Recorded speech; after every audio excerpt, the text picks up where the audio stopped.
was so funny. It's like, you just did what I did.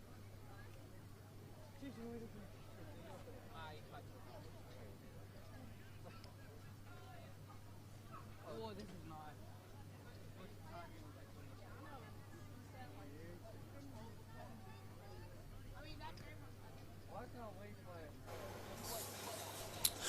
Good evening and welcome to round 8, at the beginning of round 18, Men's Premier League tonight, Nightcliff versus Palmerston at Nightcliff Oval. Round 18 sees a fixture this weekend which could have a fair bearing on what happens within that top 5. A win tonight for Nightcliff will just about cement, based on dealings that are ongoing today with the NTFL.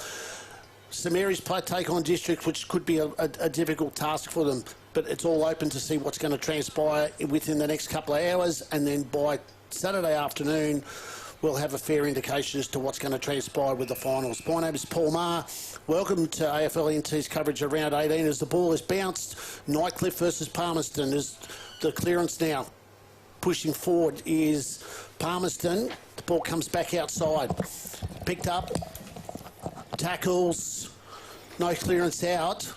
That's Philo, gets right footer, kicks towards centre half forward. No mark to Palmerston, but it looks as though they're going to clear. The ball comes out short. Picked up here by Fox. He gets the kick away out towards centre wing.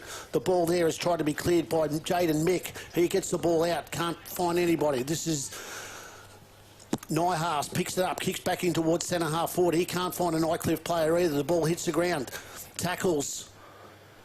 No real set clearance. And there's a ball up.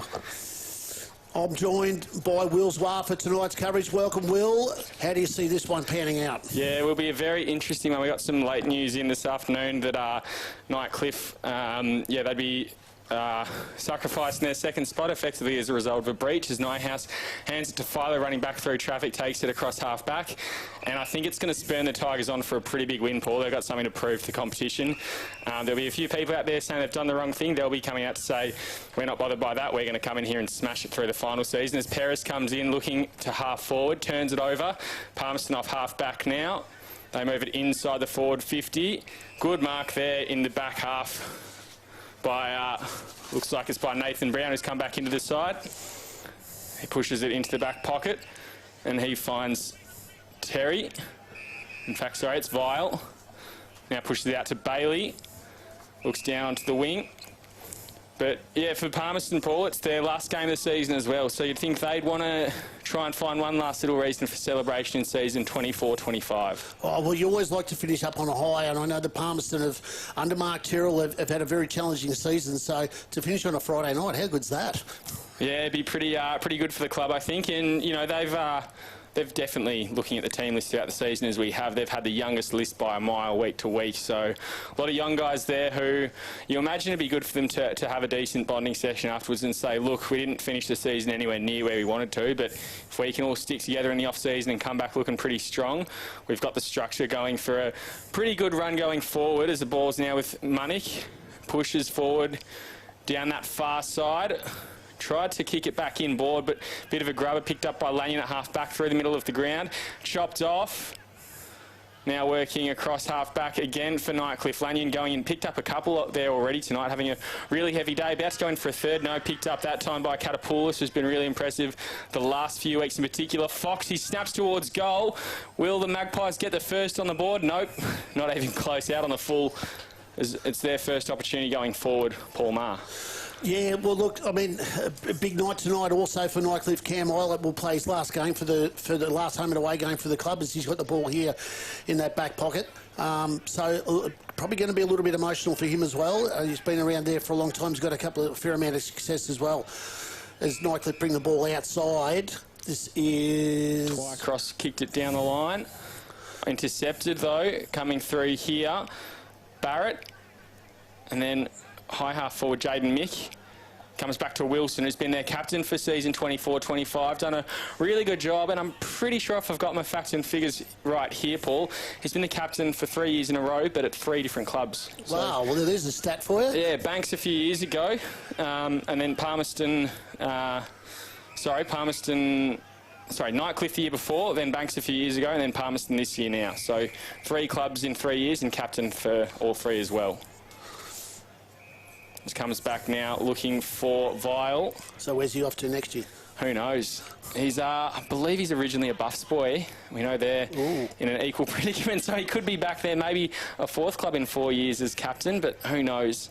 Nighthouse puts on some pressure now, getting a good game in late. He's been injured for a lot of season, 24-25, but co-captain of the club this year, and they'll want him fighting fit heading into that final month of footy. Good kick to half forward, marked there by Lorna. Inside 50, he goes looking for the tall timber in Dirksen. Instead, it's taken by Scott. Tries to get around Lambton, and then just chips an easy one over the top. Very well placed. Well, that was good. He's been really good, Scott, for the last couple of weeks. Had a really good game against Waratahs a couple of weeks ago. He's a junior as well, so he's been there for a while, worked his way up. As we see, the ball now has gone through, kicked through for a point. So, yeah, so Scott's getting involved early. He's a real find for them. He'll be a good player for the next couple of years, that's for sure. Yeah, absolutely. He's been on I guess, the radar of the competition for a few years now. It's only going to get harder for him, but he's setting up some good groundwork for him. He's really fit as a youngster as well, really crafty, and you could see by that passage of play, you know, relatively team orientated too. He's not just going to blaze away because he sees there's a decent fly there from Keane Ellis. Couldn't take the mark though, now comes off hands. Back flank for the Magpies, what can they do? Just spill the ball over the boundary line.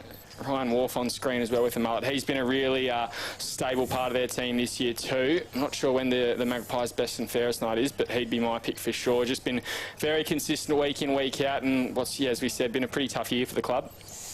Yeah, look, but they're it's onwards and upwards for them. It's not all bad. They had, you know, they've fought their way all the way through to the end, and they haven't been. You know, they haven't been disgraced in any way, shape or form. They've continued to fight as Nihas now collects the ball on turnover. He goes wide.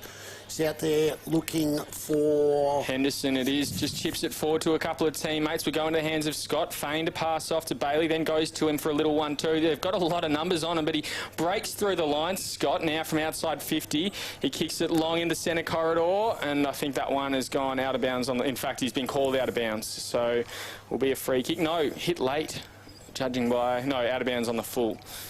Trying to work out the umpire's call from the same angle as you watching at home. Ball now goes across goal looking for Dowsett. He'll play on, look for the switch kick. Again across.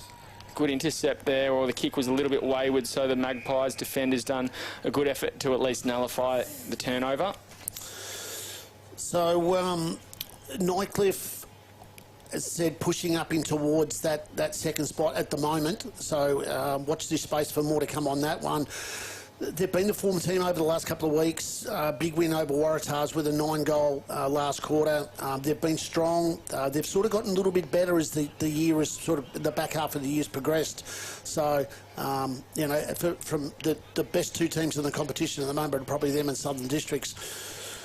So it's going to be interesting to see what transpires, you know, within the next 24 to 48 hours, you know, and obviously before next Saturday afternoon when round 1 of the finals will take place. It's Cameron Eilert, in his last game for the club, at least in this home and away series, has taken a mark probably around about, he's just inside 50, so probably about 40 metres out from goal he'll kick from.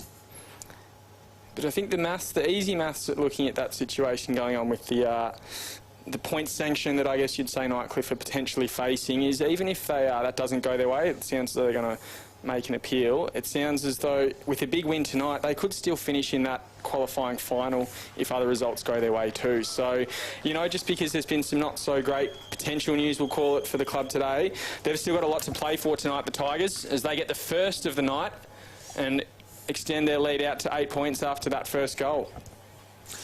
Yeah, good play there. They've pushed the ball in and they've been inside 50 about 4 or 5 times already. And it was just a matter of time before they could get a set shot on goal. A little bit inaccurate coming out of that far pocket, that scoreboard side. And they put a couple out of bounds on the full and across the face of goal. So they're in a position now where they've got one on the board. They should probably set a little bit now. They've got, you know, probably one of their better sides in for the year. Up against, you know, Palmerston, who unfortunately are going to take some hardware away after this game. take in the ruck. Good to see him back in the side. He was really solid for them in the early part of this season. Only played 11 games for the season.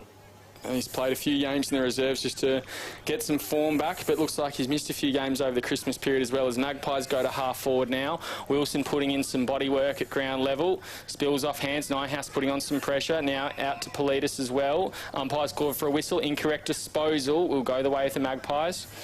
Brodie Philo, the 151 gamer tonight after his milestone match last week. Looks like he's given away the free kick there. And it'll be Spencer Fox, who's another impressive youngster for the club. Done a little bit of ruck this year, Murray, and a little bit of forward as he seems like he's lined up there in the early stages of this game tonight. Yeah, he's been good for them. A bit of probably a shining light in not so much of a bright year for them, but they've been able to play a lot of youth and a lot of juniors throughout the course of the year to gain that little bit of Premier League experience. And what they do in the off season, if they get an opportunity to play some good winter footy, maybe come back a bit more experienced and a bit better for it. As we just saw back then, Daniel Lancaster explaining to Brodie Philo how to handball the ball. So very, very interesting from an umpire's perspective, explaining to him what he should have done. And the umpire's just bringing Politis back under his line for a third crack at this one. Looks like he'll go for a switch. Off to Brown. And then he'll switch back. The old 1-2 switch. Finds Philo now.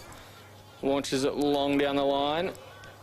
Finds Nyhouse, co-captain to co-captain. It'd be a good inclusion for them come the business end of the year too, Will. He's, as you said, he's missed a few games. So obviously very heavily taped left shoulder there, so may have been a concern for him. Yeah, at full fitness, I think he's definitely, one of the best key defenders in the competition, if not, the pinnacle. But it's just a question on those shoulders. You can see it's heavily strapped, and he's missed a lot of footy through, not injury per se, but recovery in this season. So hopefully for their sake, he can stay pretty fit. Now they work it, gets forward to Lorna again. A few handballs. Tanner pushes it into the pocket. Lorna finds himself now in range, but a very, very tight angle down at the Nightcliff beach end of Nightcliff Oval. He's just about in the childcare centre there, so it's going to make it very hard for him. So that's the thing with Ryan Nyhouse, is he plays 12 months of the year. He usually heads over to Cairns for the Cutters and plays over there. So the body may well be just not being able to handle, playing 35, 40 games of footy a year. So which a lot of players get to that stage where they might back-to-back for 2 or 3 years, but it sort of pushes the body to past the point of being able to handle it. So as that kick there has gone through for a point.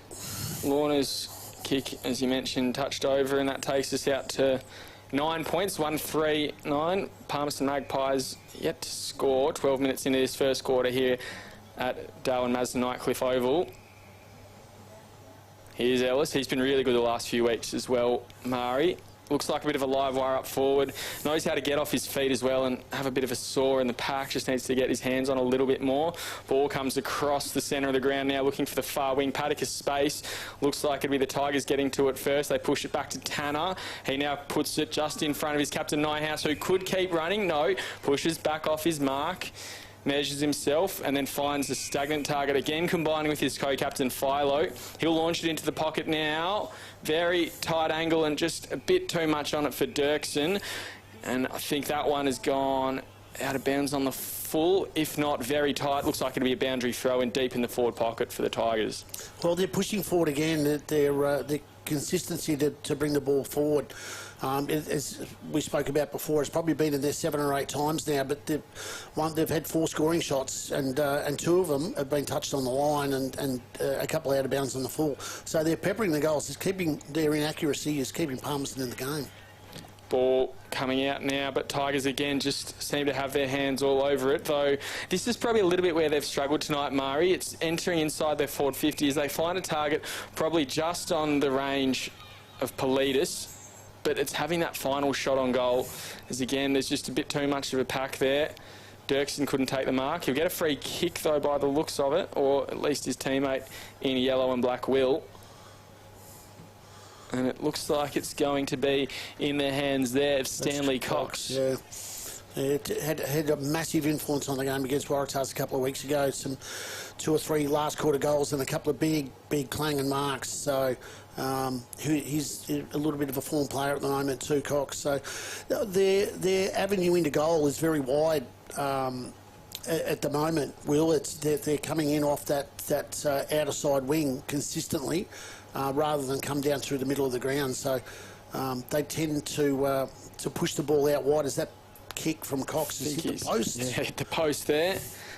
Radar just a little bit off tonight, but that's not necessarily poor kicking. It's probably a bit more pressure, which we've seen a few times this year.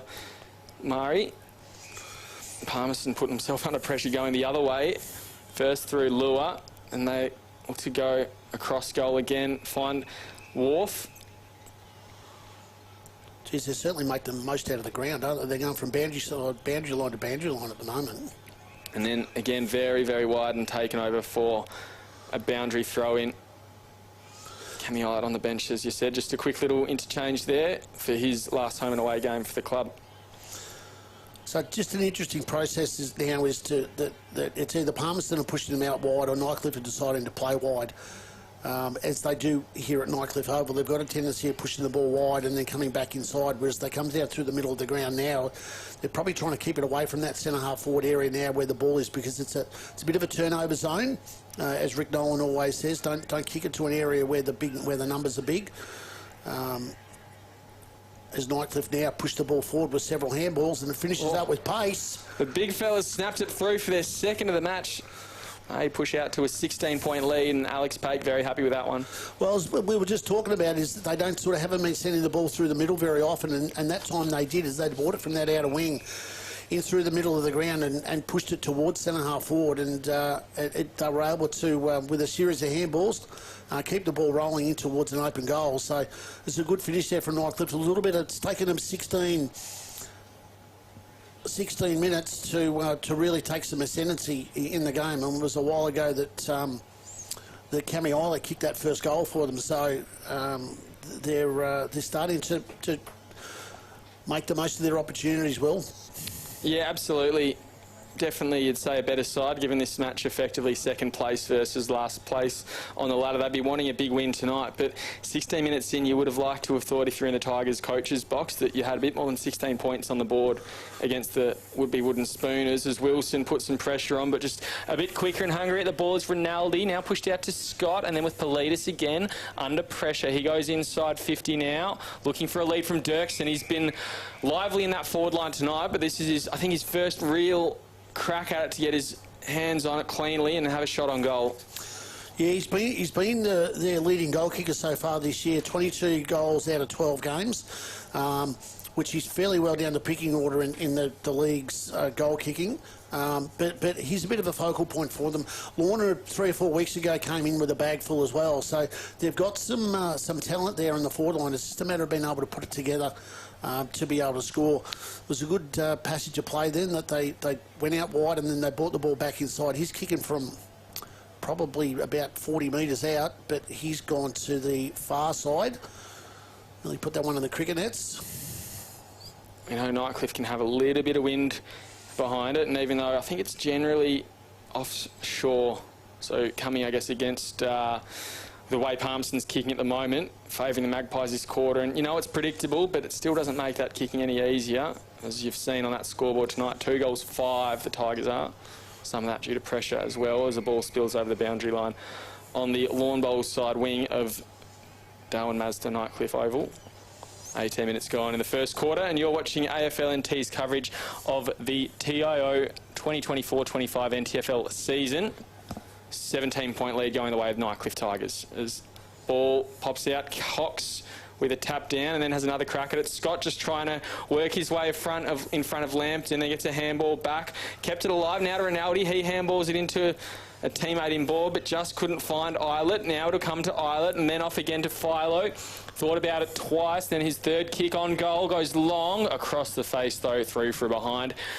he had a couple of options there. You could tell by his hesitancy, but instead he's decided to blaze. Maybe a pass was the option there, Murray. Well, it would have been. I think he might have seen Pace in the goal square and thought he might have been a better option. But yeah, he feigned a couple of times. He wasn't sure whether whether maybe it was outside his distance as to whether to have a shot. Normally, I mean, there doesn't really seem to be any breeze, but as you said there, Will, if it comes in offshore, it virtually comes in behind those goals and will come down the end of the ground. So if it's going to favour any end, it's probably going to be the social club end rather than the change room end. As inside 50 again, Nightcliff, and have taken the mark. This time to Montalban. Montalban. This is a junior as well. He's from Fremantle, sorry. So he's going to kick from outside 50. Pink boots. Tattoos. Don't need to bring attention to yourself. Looks like he's rocking a headband as well. Oh, dear. That kick looks like it's gone very high and very wide and too wide for a score. Well, I think if I was Lee Grossman, I'd be very disappointed with their efforts once they get the ball inside 50, because they've had 8 scoring shots and they've only got an 18-point lead. I mean, this game could have just about, you know, if they had a kick 6-2 instead of 2-6 or even 4-4, you know, it just takes that pressure off them at quarter time to be able to have that control as Palmerston come forward now. The only thing you'd think that the Nightcliff coaches would take out of this is the fact they are kicking against the scoring end, and potentially there's a little bit more scoring to come in that second quarter. Meanwhile, they've kept Palmerston scoreless so far, though looks like Catapoulis might be lining up for a goal here. The man on the mark, I'd say about 35 metres out, Palmer, on the far side of Nightcliff Oval here. He likes this. He's put it up in the air anyway. He's gone to the hot spot. Will come across. Oh, dangerous spoil, but it spills over for a point. And a rushed so far the total scorer for Palmerston Magpies. Where's the small forwards, Will? They should be virtually sitting underneath that pack waiting for the crumbs. No Jaden Davey tonight, who's been handy the last few weeks that he's played for the Magpies as well. Boyd Bailey takes the mark as the Tigers very keen to get moving quickly. Now in the hands of Hunter. Been really good for them this year as well. Oh, Paycon, a strong lead. Just hit the deck.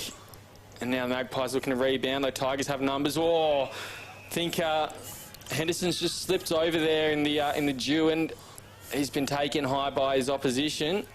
Yeah, a little bit careless. Now pushes it to a lead in the pocket. Comes off hands. Small forwards trying to get to it. Boyd Bailey puts on a big tackle. Umpire's not calling for it, and that's quarter time. 18 points to 1, a 17-point lead to the Tigers, who've had pressure when going forward. Scoring opportunities haven't been easy to come by, but looks like we'll have a shot after the siren, so there could be a little bit more added. I think it might be going to Boyd Bailey on that far forward pocket. We'll just see if we can get a tighter shot. Bailey will be lining up from about 35 metres out. Coming in now for his kick. Pushes it. Bailey thought he was happy with it off the boot, but not much to celebrate. At quarter time, as it remains or it pushes out to an 18-point lead. 2 goals, 7-19 to 1 behind in favour of the Tigers. We'll be back after this quarter time break. We're for being in it together. Like Danny's team. She'll be captain next year. For real? For real!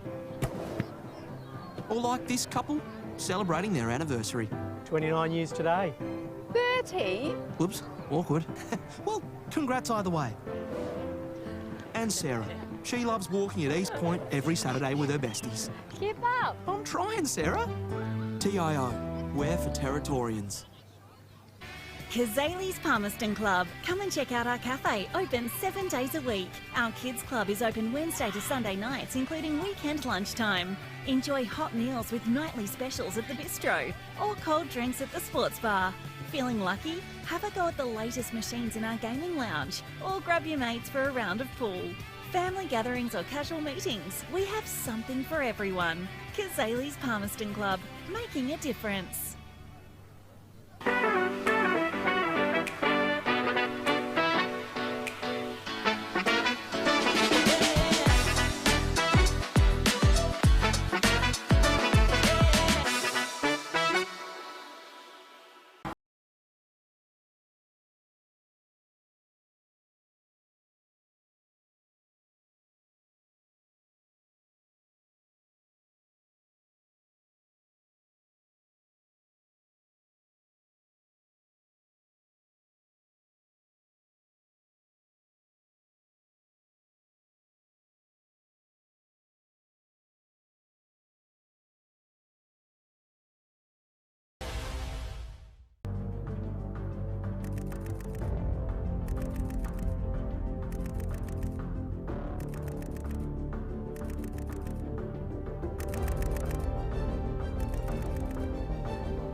Welcome back to Darwin Mazda Nightcliff Oval.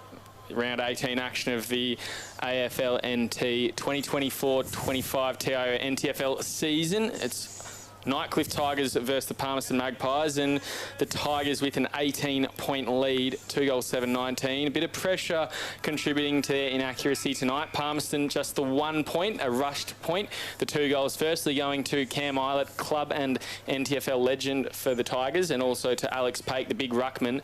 There he goes with the first clearance of the second quarter as well, pushing it forward. Oh, good hands on it there from Montalban. And then it was a mongrel off the boot looking for a forward leading Cox. Almost stopped when it hit the deck. Running back through traffic there, Rinaldi. Marked by Wharf though. He'll play on, rolls onto his left, pushes it long down the line.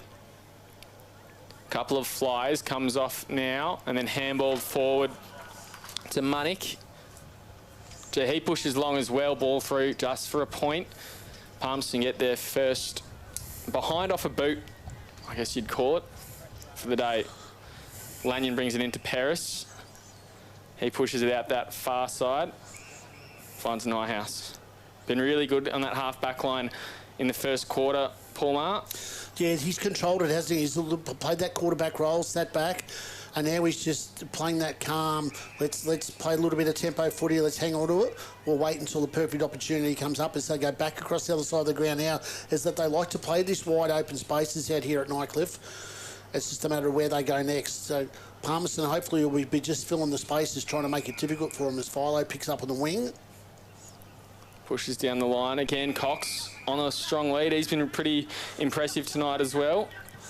Launches it inside 50 now, looking for another lead, but that one pushed a little bit wide. And judging by some of this kicking this evening so far, Paul, you'd think there would be a little bit of wind, but the trees in the background sort of say otherwise. Yeah, well, they said that they keep pushing the ball wide, and their ability to try to bring the back in is failing them. As we saw 3 or 4 balls kicked out in the full at the club room end of the ground in the first quarter by Nightcliff. Palmerston not too many inside 50s, so but they put one out of bounds on the full as well from the other side. So it's just a little bit of trying to settle down and trying to work out what they're trying to do. As Lambton there puts a tackle on, it's a holding the ball decision there. At centre half back, another promising juniors, had a fairly good year, Lambton. Kick not great, just kicked it to a pack. Umpire Coach Tyrrell in the background, just giving a few orders off as well. And ball spills over the boundary line just in front of the Nightcliff bench. So they were able to swing the ball back there after Palmerston going inside Palmerston bringing the ball back again after Nightcliff coming inside 50. So they created a stoppage from the Nightcliff bench. Ball goes up, Pate takes it, gets a boot forward. Picking it up, or nearly on the half volley there, was Lorna. Been lively tonight. Nearly got a goal, but just pushed it a little bit too sharply with the wind in that first quarter. Ball finds itself bottom of the pack for a ball up about 65 out from goal. Palmerston's pressure's been really good, Will. They're in the packs there, they're trying to create stoppage after stoppage so they can try and reset. As we see, there's a swarm of black and white jumpers hovering around the pack there. They just need to be able to have somebody on the outside like Lambton there just to get the ball to try and break away. I think he might have got a free kick out of that as well. Lambton, as you mentioned, he's been a really impressive contributor so far this season. Oh, that kick, build a man up and he lets you down every time. Yep, there's opposition, let him know about it, as you would. Politis hands it back to Philo. Now he goes long, inside 50. Oh, decent fly from Cox from the side. Bailey picks it up at ground level, wrapped up in a tackle instantly. Umpire calls. Good decision there from the umpire, because he just sort of dropped his knees, didn't he? There, Will. He was sort of trying to entice a free kick out of the umpire. Cox taps it down. I think he was potentially looking for Bailey then. Now worked forward or out of the defensive line by the Magpies. Pake dropped a sitter, had about 7 bites of the cherry and just popped out last minute. Big strong tackle from Coughlin, and then just skied by Politis. Won't be a mark, double fisted out of the action. Picked up by Brown, he'll roll back through traffic. He'll put another high one into the pocket. Running to it, Eilert couldn't get to it though. Bit of body contact as well. Now pushed out of the defensive 50. Handball back in. Now Tanner. And a shot on goal will come. Is it on line? No. Ellis, he pushes it out across the other side. Safe hands through Smith. Now gives it off to the run there of Costa. On his left, didn't look likely. Kicks it into space though. Here's Nyhouse off to Lanyon. Kept rolling. Now with Henderson, working it backwards. Pushes it across to Nyhouse again. There he is again, just calming things down. Deliberate kick inside. It's gone the short 45. Philo in the middle of the ground now. 2 or 3 touches. Philo done well to keep possession and then get the ball to a player in a cleaner spot. Eventually comes out the Lawn Bowls Club side in the hands of Brown. Another senior player with some safe hands. Just the 2 goals tonight, Nightcliff.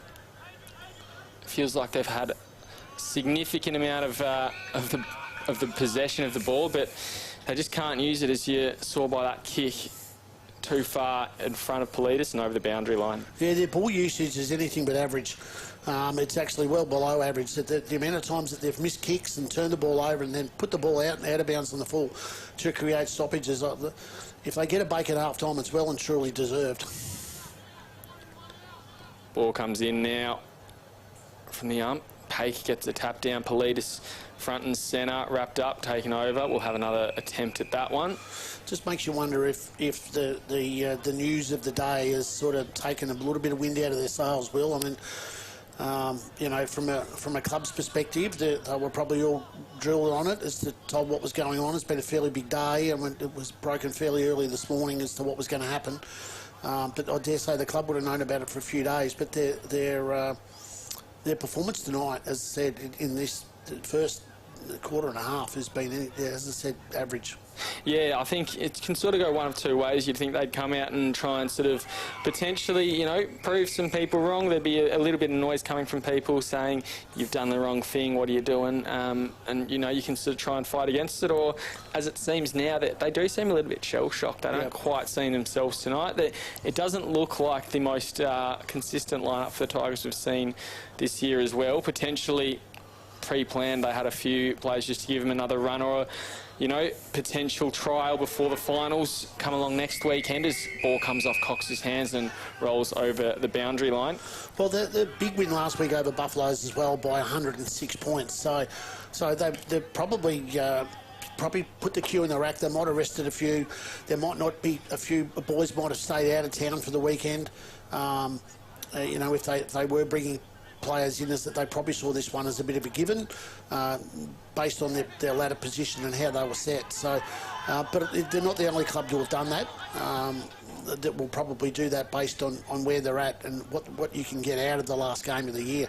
So if they're not at their best or they haven't got their best 22 on board, we're going to see, you know, some differences. But what's happening out there so far today has been is just skill error. Inside 50 they go, comes off hands. Oh, gee, handballed it straight into the forward, but again, Magpies just had enough numbers there. They're really not making it easy for themselves. That one popped up over his teammate, and I think it was Nathan Dowsett, just not very happy with himself then. Well, he was put under extreme pressure there by a couple of his teammates, but it was good pressure there by Dirksen, who managed to get his hands on the footy from that handball. He pushes it out now, good long kick, trying to clear the danger. Messy hands meant it spills over the boundary line about 60 metres out from goal. See, I tell you what, if I paid my $12 to get in tonight, I'd probably be in the social club by now. Yeah, it's not the most glamorous game we've seen of footy, that's for sure. The ball will come in now.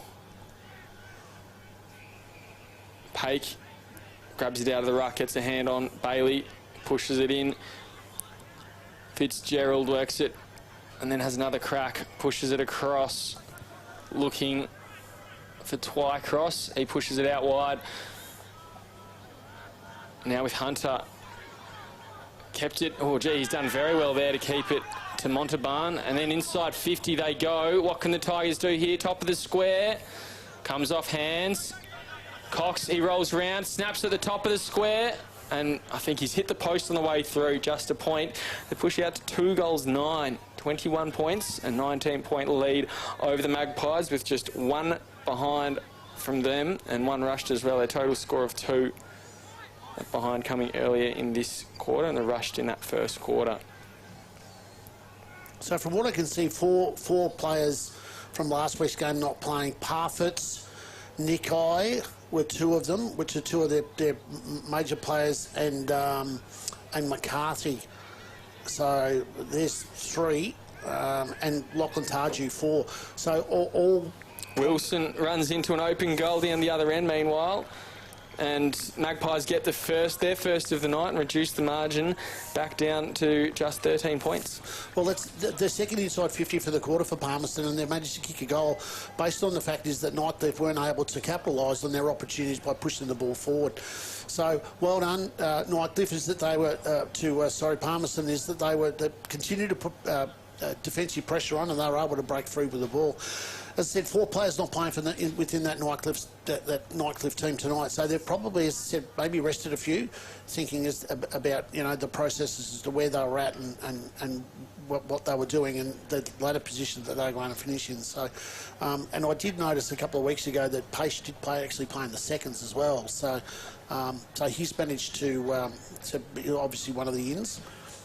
Another big out from what I can see as well is Brett Kennedy. Started the season as a forward. I think was almost leading, or not quite leading the competition, but up there probably for the first half of the season, and then got pushed up to the wing when the likes of Fergus Green, who's also not out there tonight, and Kai de Clay's moved up, another player or moved into the side, I should say. But yeah, another player who's been pretty prominent in their forward line at stages this season. But yeah, a few big names, a few ex-AFL listed players among there as well who are not out there tonight. So not their best side, but certainly not their worst either, as Hunter, the youngster, he'll line up for a shot on goal inside 50. Well, it gives some players the opportunity because you never know what's going to happen with either injuries or the tribunal match review panel getting involved. Hunter's kick through for a goal. Tigers get their 3rd. Well deserved on the back of that last Palmerston goal is that they've sort of taken control there and used the ball quite well, skill set wise. It was been a lot better than what they've done previously, but I think that's that Ryan Nyhaas been able to control things a little bit.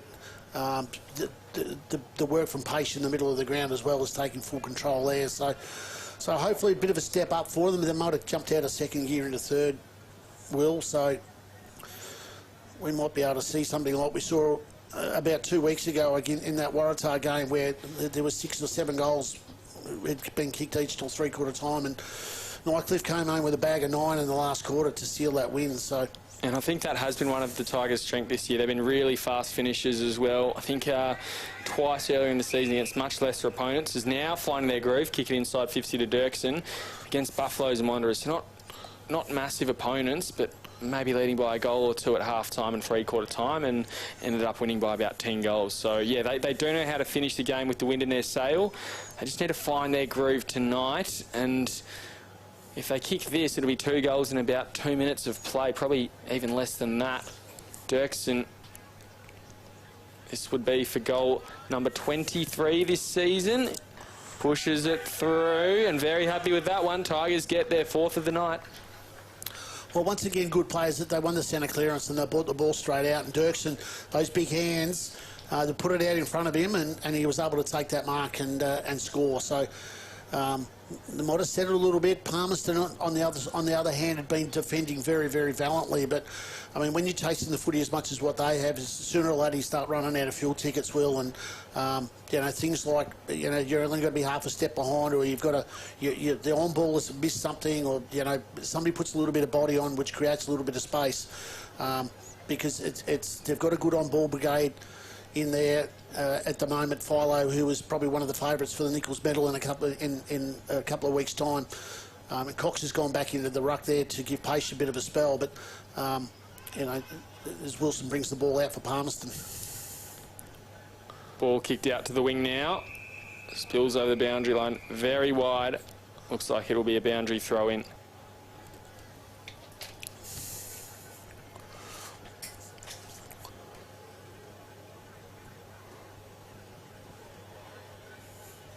So on the lawn bowls side, about dead centre of the ground. Boundary thrown on the wing, tapped in. Comes down now to Barrett. He pushes inside. Handball intercepted from off Montalban. And then we'll come back in. Hunter try to push it forward, kicks it straight into Ellis. Ellis goes inside 50. Safe hands there at the back through. I think that might be Fitzgerald again in the back line, and he pushes it across now. Coming down the wing and entering inside 50. Tigers roaming down Nightcliff Oval. And they've transitioned very quickly as well. Oh, I think we've given away one of those free kicks in the goal square. Well, the ball came down fairly quickly, and Palmerston found themselves on the wrong side of the football, and they were chasing the ball into the goal square, and just a little depth tap to push it through for a point. But Daniel Lancaster right on it, saw that there was probably nobody within the allotted, he wasn't under pressure. Oh, and that's just too easy, unforgivable for the Palmerston Magpies. By himself, an uncontested mark at the top of the goal square off a 15-metre kick. You almost need the tape measure to make sure it counts, but that one definitely there, and that's an absolute coach killer, leaving a player uncontested top of the goal square. Tigers, they will get their third in about 6 minutes of play, and they have found their groove in this second quarter, pushing the lead out now to 31 points. That was quick, wasn't it? It was, and once again, Scott bringing the ball there off the wing, kicked it long in towards the goal square to put some very quick pressure on the Palmerston defenders, and unfortunately, 2 or 3 of them running side by side, so there was no real pressure off their opposition. If anything, it was the teammates hanging around to help out. But the rule is the rule, Will, so that if there's nobody, you know, within a certain amount of distance and you push the ball through, without making an effort to keep it in, it's going to be a free kick. And Daniel Lancaster has pulled that one out. That's a very brave free kick from an umpire, pushing towards finals. Blake Lorna, the recipient of that pass in front of goal, and his first for the night. Been pretty handy in the forward line the last few weeks. Norman, he's been really good in the forward line as well. I think kicked a couple of bags at 3 or 4-2. Bit of a pocket rocket. Dirksen kept it alive. He's done a decent paddle in. We'll try and go back for a second grab, but just pops out and over the boundary line. Need to be careful. They gave away a free kick over the boundary line just moments ago. Same umpire too.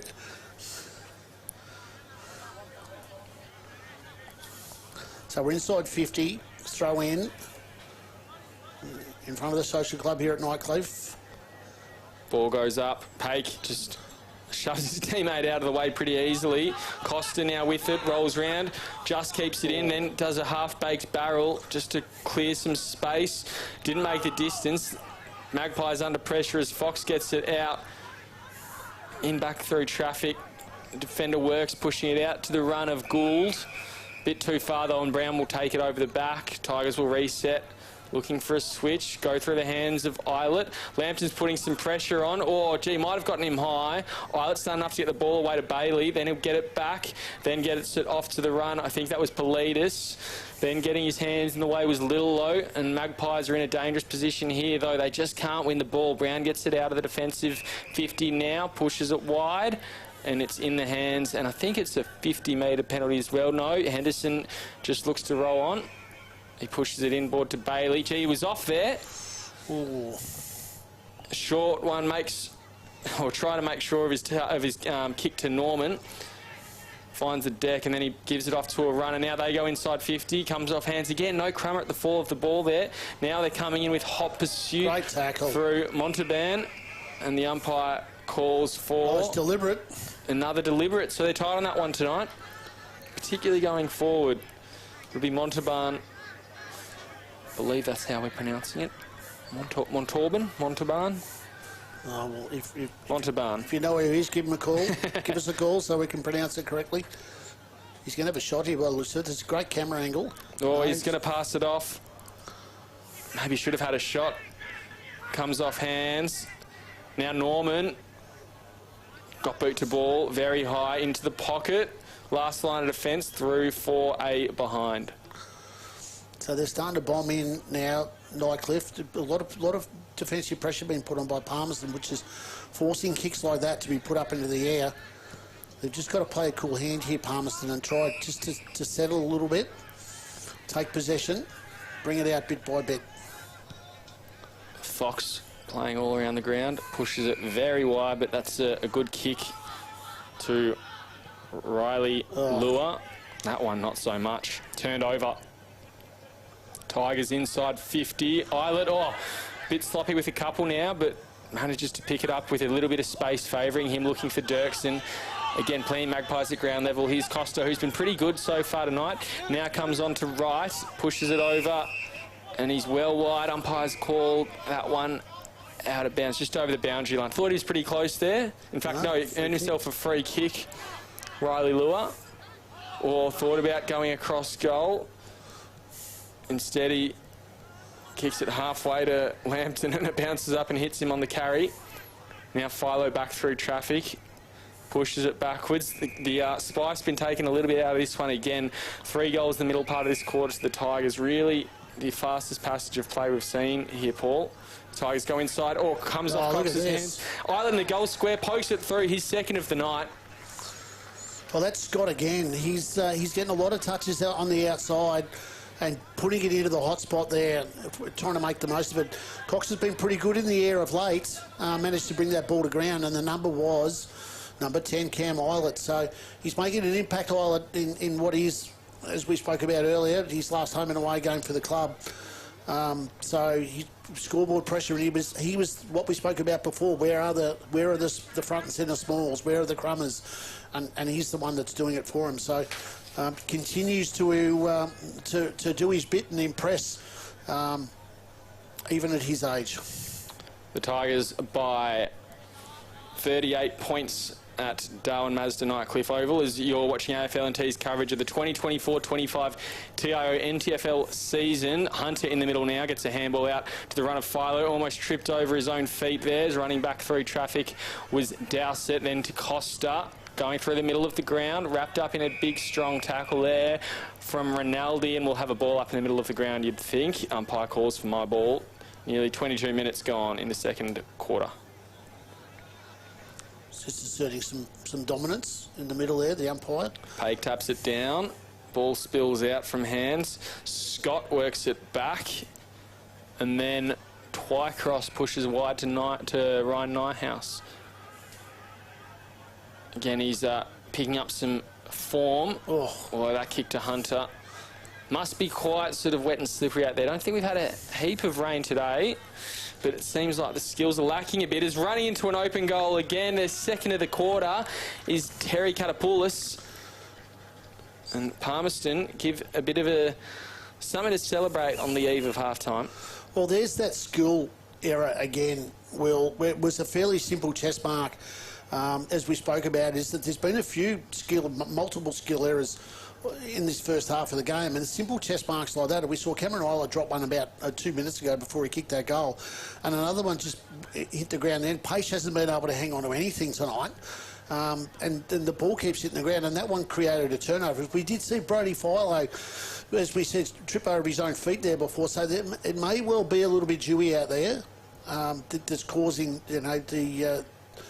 the yellow ball, as we all know, gets a little bit of dew and it gets rather slippery, but at the school level at the Premier League, it shouldn't really be happening, not at this level. It does look a pretty clean deck out there compared to some of the other ones. I know DXC Arena at Pint and Gardens Oval are both pretty muddy in the middle. I know Gardens Oval, they've been cordoning it off throughout the week just to give it a little bit of reprieve, but the Nightcliff deck, as you can see, very green, very clean, so yeah, it must be a little bit of dew on the ground out there. As in the middle, Nathan Dowsett picks it up, does the work himself, try to get a handball out, looking for Mick. And then, no one can really take it. Coughlin gets another handball out. Paik paddles it to his own advantage. No one to give it off to.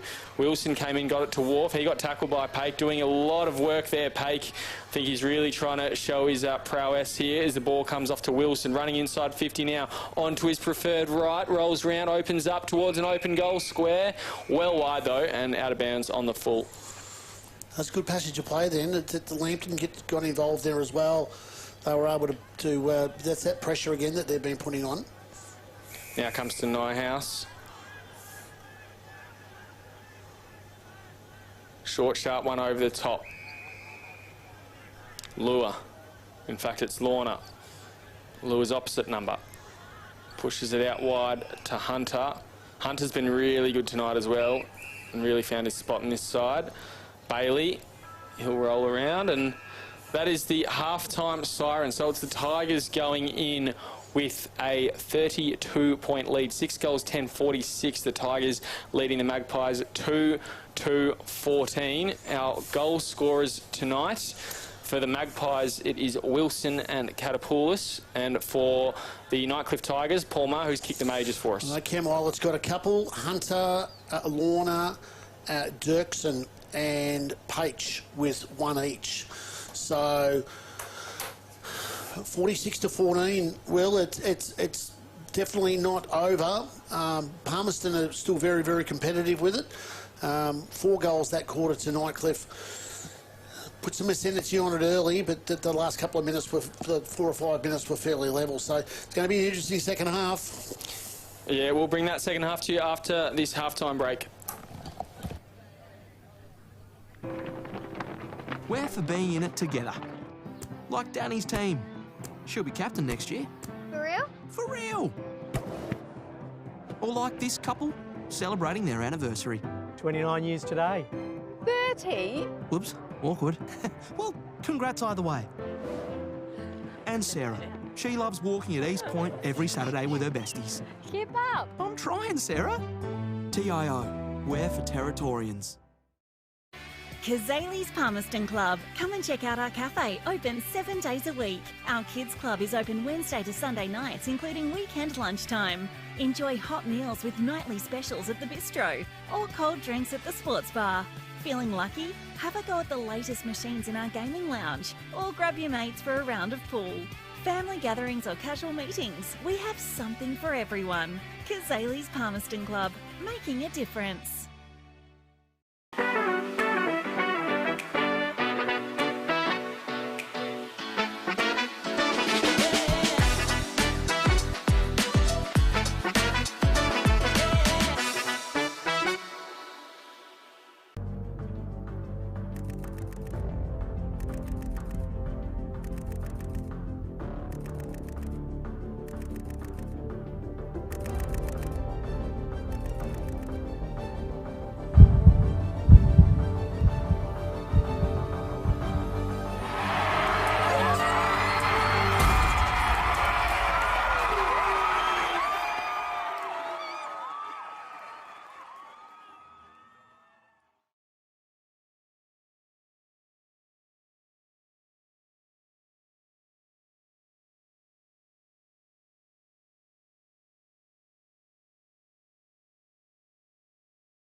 Welcome back to Darwin, Mazda and Nightcliff Oval. You're watching AFL&T's coverage of round 18 of the 2024-25 TIO NTFL season.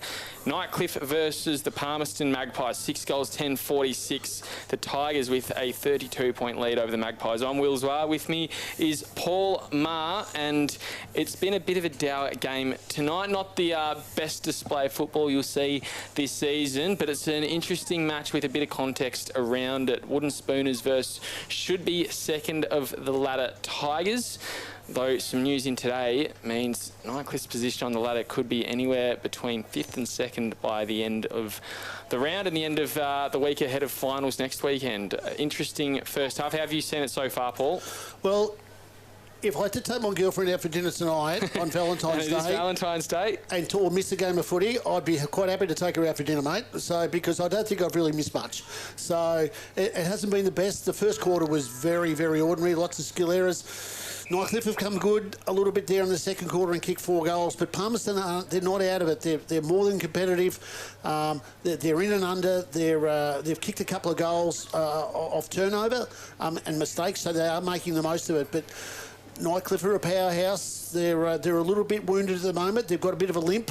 Let's see how they can push through for the second half. Young Sean Hunter streaming out of the middle for that first clearance. He's having a really good night so far. Ball still in play. Last line of defence for the Magpies. They get it out of there now. Looking and finding Coughlin a long way from home. He pushes it up the ground looking for Oscar Smith. Smith, his birthday on Sunday. Happy birthday, Oscar Smith. I think he's turning 21 by the look of the team sheet. So possibly a big night in store for him tonight, Murray. Oh, it could be. We could be. A 21st birthday party, and yeah, he's going to be the centre of attention, which is not good. And Tristan Wack, the emergency for tonight. His birthday today. So happy birthday, Tristan Wack. Looking at the team sheet. If you're watching, Tristan, you're welcome. Ryan Wolf with the ball on centre wing. Now pushes it inside 50. Oh, good mark by Nyhouse. No, claimed in the end by Fitzgerald. Looking like he'll just push it safely across the face, finding Paris. And again, going for the switch. They'll launch it out that far side, you would think. No, looking more central. Nathan Brown. Bit lazy from Palmerston there, is that they were able to bring that ball back inside that short 45. Bit too easy. Oh, that kick, not good. Costa pushes it into the middle of the ground. Wilson slips over, and now with Tanner. And then to Lorna inside 50, back to Tanner. From the top of the paint into the pocket. Dirksen will run onto it. He'll kick towards goal. Low, sharp one. Oh, he's bounced that one through. That's put a bit of spark into this one. Their first of the second half. 2 minutes in. Well, all too easy there that they were able to chip the ball. 2 or 3 uncontested possessions in their defensive 50 there, Nightcliff, and they were able to chip the ball out. That short 45, which Palmerston should have been able to just fill the spots there to stop that ball from coming out, because once it got outside 50, they were on their bike. A give and go there from Tanner, racked up a couple of possessions in one, and Dirksen is their key forward, so he's the man that they need to be kicking it to. Nice little slide around the corner there, and got the goal umpire involved. So they've kicked their first 2 minutes in. Bit lazy from the Magpies. It's probably been their downfall a little bit tonight. Nightcliff haven't been great, to be frank, but when they have managed to break the lines, it's more been on the back of just lazy play from the Magpies. We know it's been a long season for them. That comes to an end in just under 2 quarters time. Tigers working it back now to Paris. Breaks the line. Smith got a hand on his jumper, but Paris managed to get out to Lorna in plenty of space, and he's got a runner in Scott if he wants. Instead, he'll just poke it to the lead of Dirksen. 2 bites of the cherry, and umpire will pay that one despite the bump from Barrett. Good lead. He only had about a metre or so on him, but he got his hands to it. So, as we spoke about before, he's there, leading goal kicker. He's just already snagged one for the quarters. He's just chipped one short here to an uncontested man of the moment in Cam Eilert. Again, just lazy defence. Yep. Yeah, as we see there that as we see Dowsett sitting back on the last line of defence, and Eilert just slid in front of him by about 5 or 6 metres, take an uncontested mark, and he'll line up for goal number 3 for the night, which is going to be his Nightcliff swan song. If he keeps kicking, maybe he'll go for another round. In he comes, pokes that one through. He knows how to kick him down that end, where, as you can see, there's been probably most of 10 behinds kicked down that end for the Tigers so far tonight. Eilert with his 3rd, leading all comers in tonight's game, and the margin now out to 44 points. Yeah, he's gone from one end of the ground to the other. He was mopping up in defence there in the second corner, and he's managed to push forward again now. He's become that bit of an X factor now, Cam Eilert, so he's going to become really important to them over the next 2 or 3 weeks.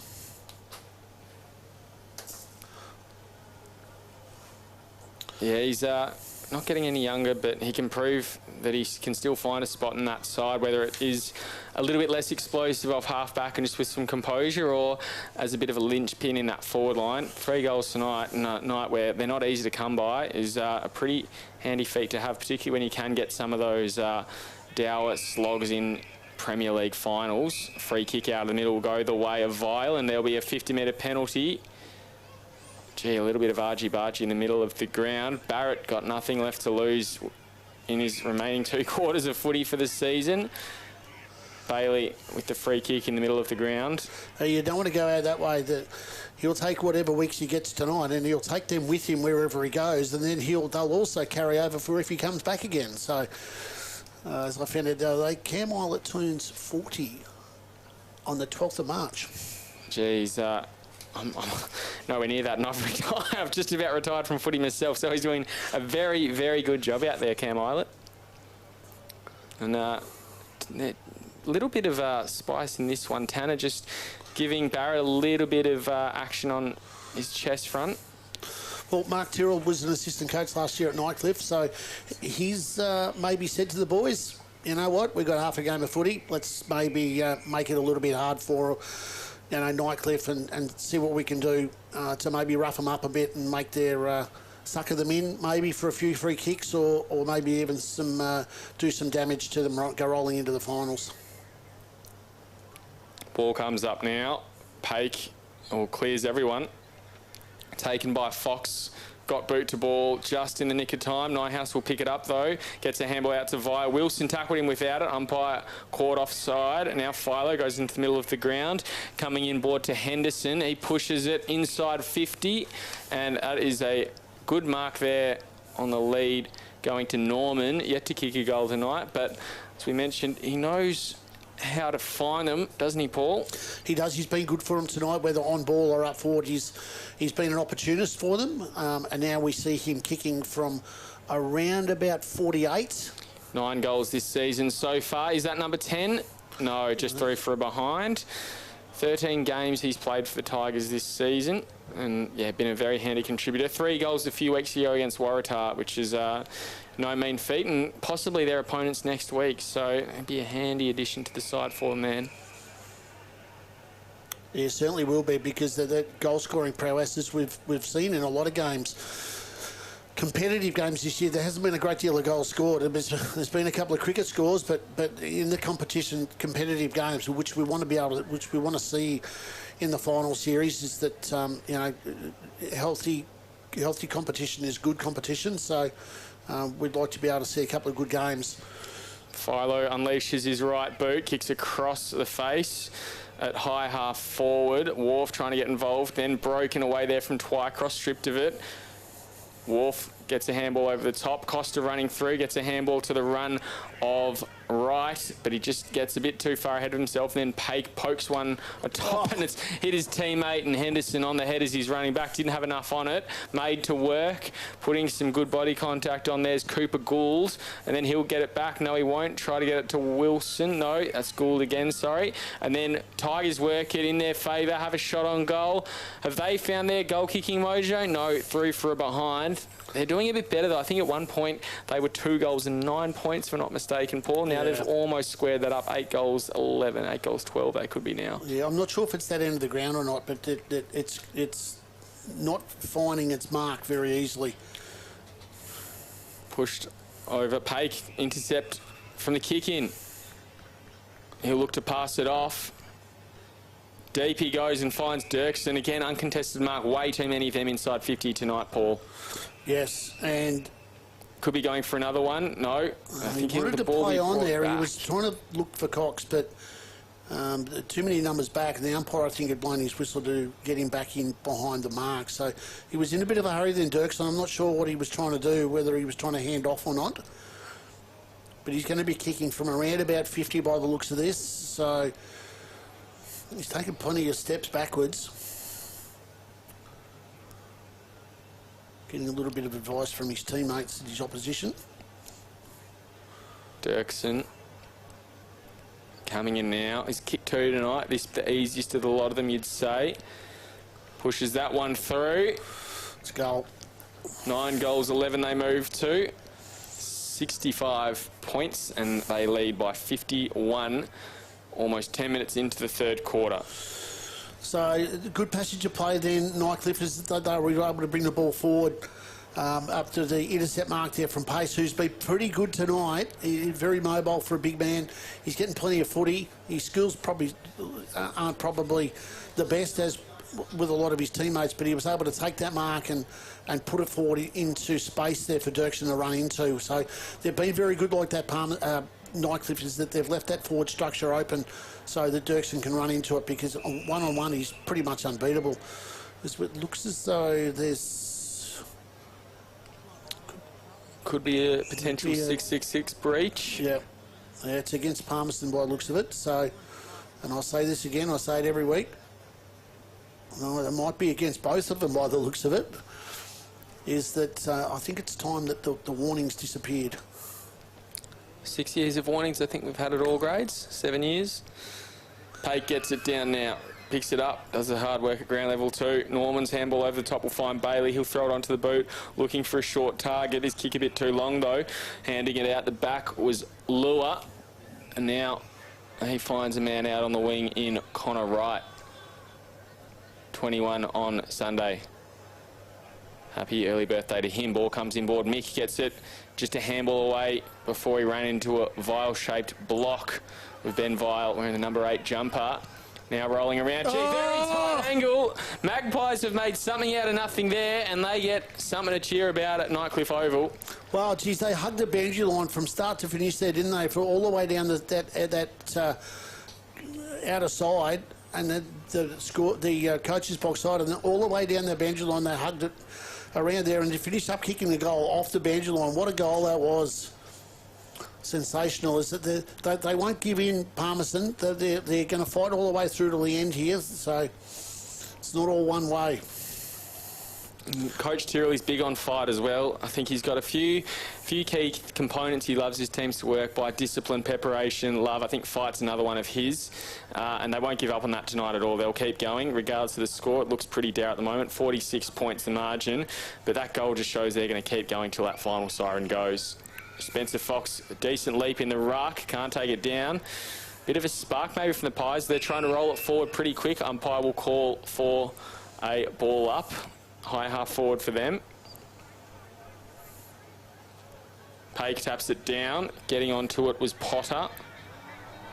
Handball from Bailey through, gets it back. A quick 1-2 there with Rinaldi. Inside 50 he goes. No, high half forward he goes to Norman. He finds Dirksen again. He's really got his gloves on in this second half, metaphorically speaking, hasn't he, Paul? He has. It was very good play there, because he just held his lead there and virtually pointed to space. So that when Norman took the ball, he knew where he was going to, and he just managed to get a yard or two or a metre or two there, space, and it put the ball up in front. And as we spoke about, those mitts are very, everything's sticking to them tonight. 3 goals for the game so far. This one for his third of the quarter.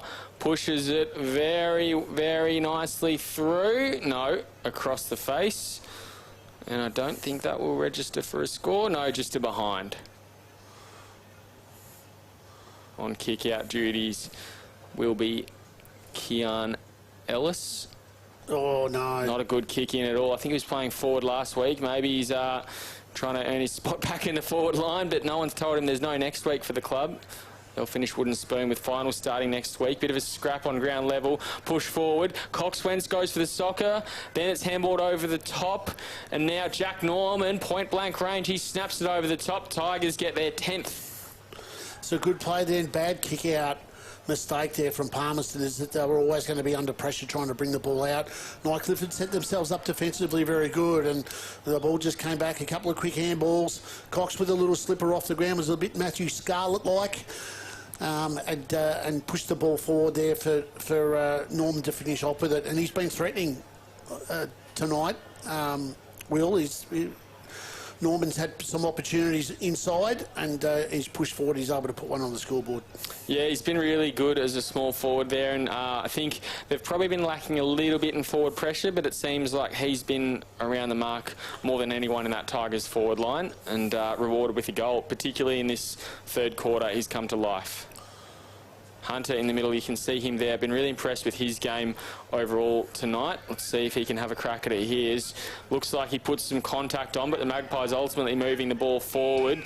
Good work from Ryan Nyhouse running to the fore of the ball there. Takes the mark uncontested. Then pushes a short one to Bailey. He'll get the handball off to the runner in Philo. He pushes it long now and wide. Finds his target in Henderson. He goes out wide now. Getting onto it, Montalban. Oh, gee, good kick onto the lead there. Very well done. And Cox, he's taken a mark inside 50. That was good play then. Is that they switched it from one side to the other. Philo comes through the centre and they managed to shoot it out towards centre, out to the wing to get a little bit of extra space. And that gave Cox the ability to change direction.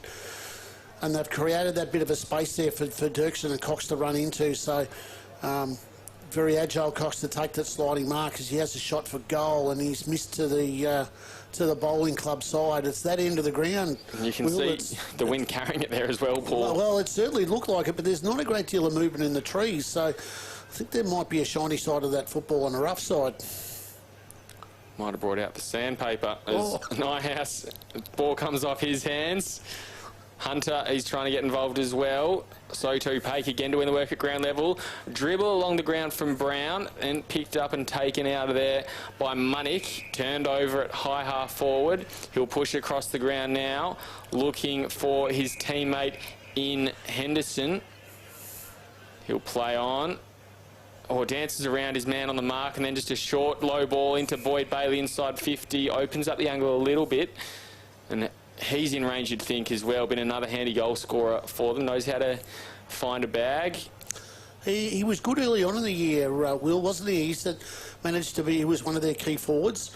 Offered a lead, but it looks pretty steadfast in going for it here, Paul. Yeah, big left footer. We've got a little bit of left to right. Oh. And it stayed. Sailed through for Boyd Bailey. So that's a good kick.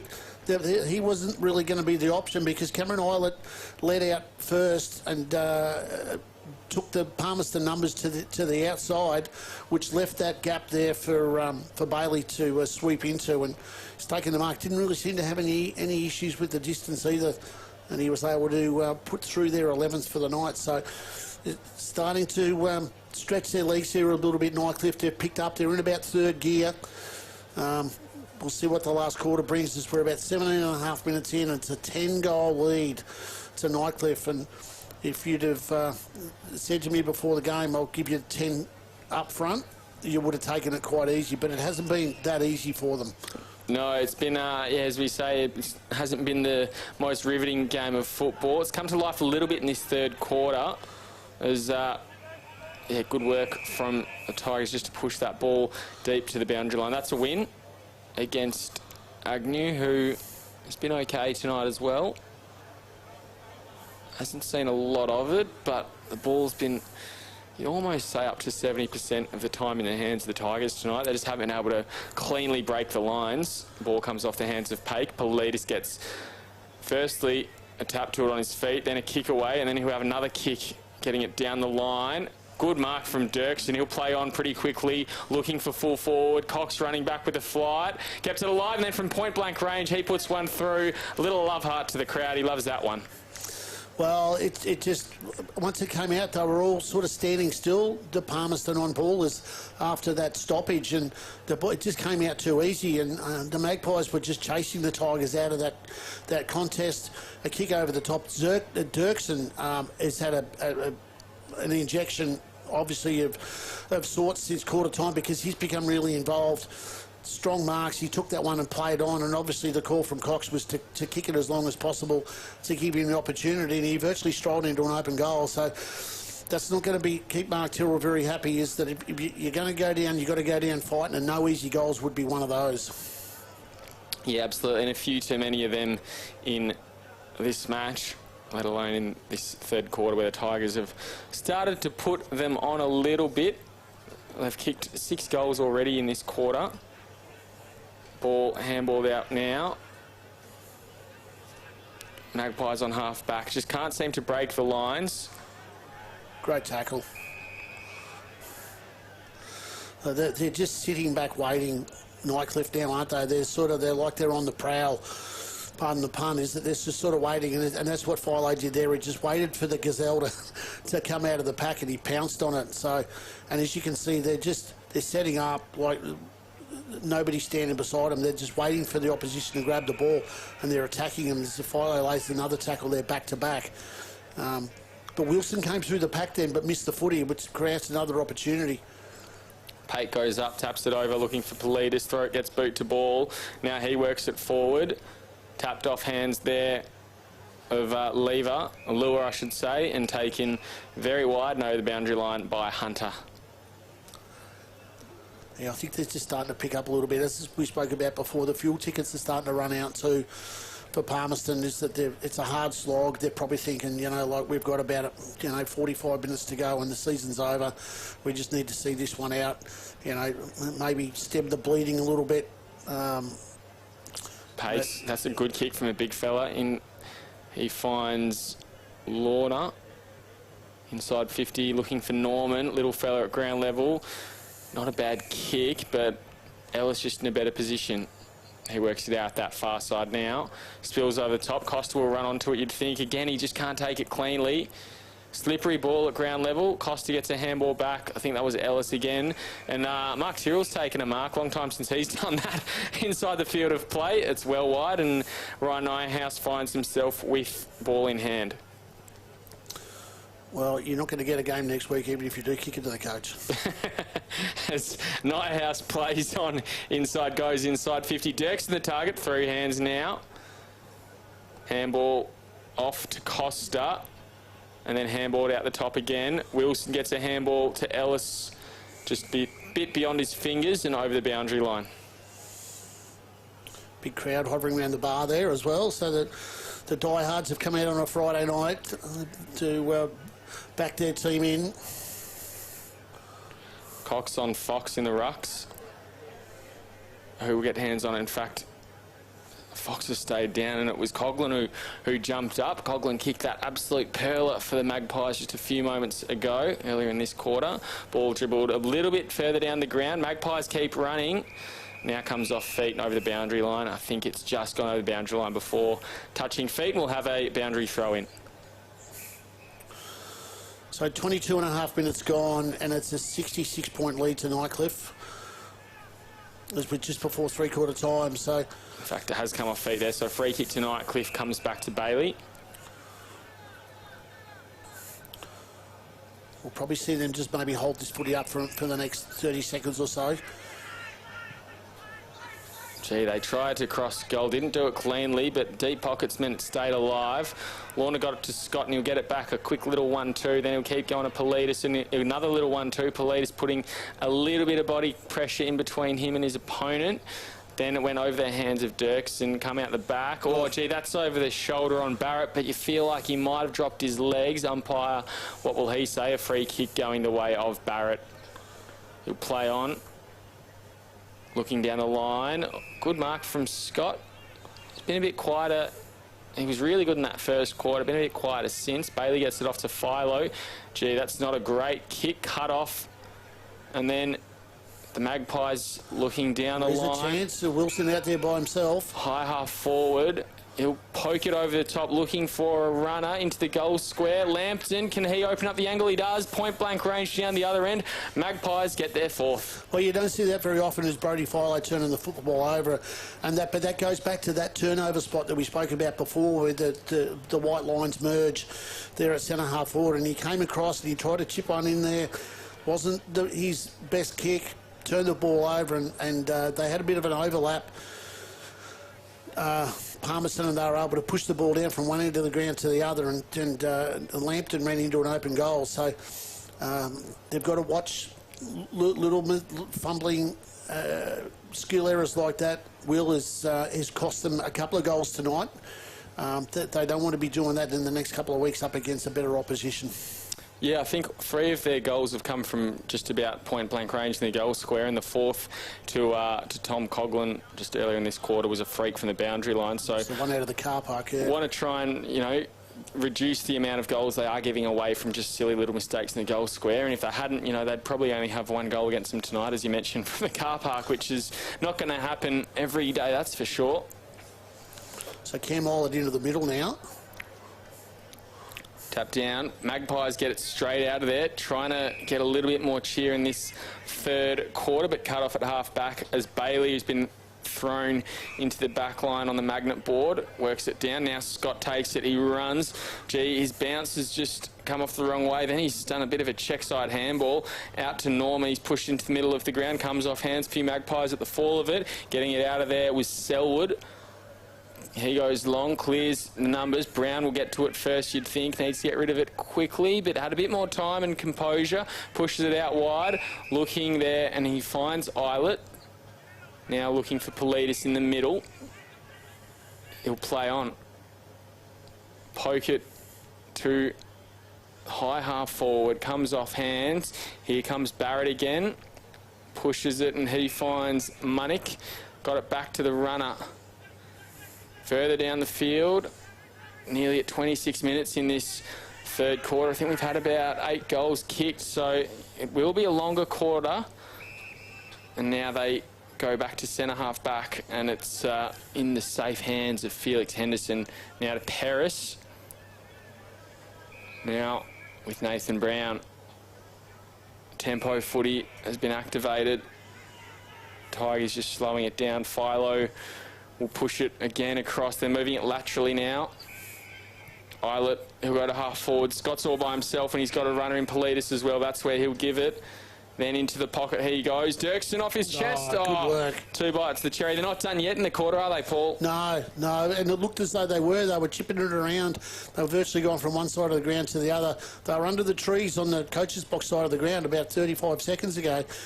But the long kick from Philo, he had Cameron Isles virtually standing by himself out on the other wing.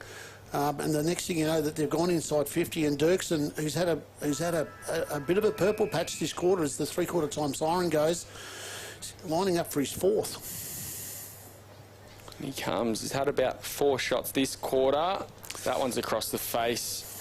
Won't register for a score. So at 3/4 time, 12-14, 86 Nightcliff Tigers, a 10-goal margin in their favour against the Palmerston Magpies. 4 goals to 22. Final quarter coming up after this break.